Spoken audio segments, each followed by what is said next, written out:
Some people are alive, but inside, they feel like they are already in the tomb.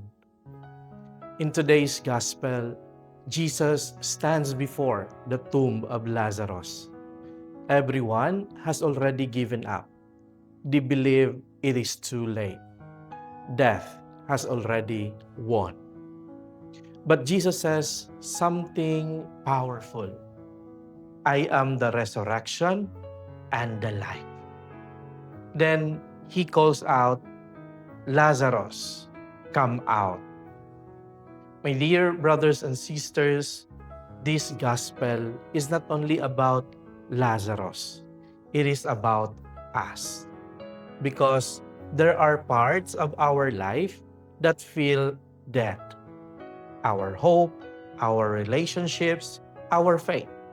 There are moments when we feel stuck in darkness, afraid, tired, and unable to move forward.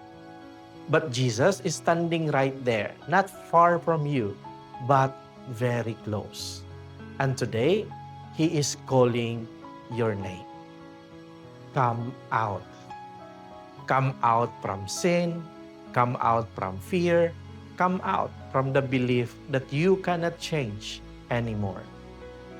Nothing is too late for Jesus. No heart is too broken. No life is beyond His power.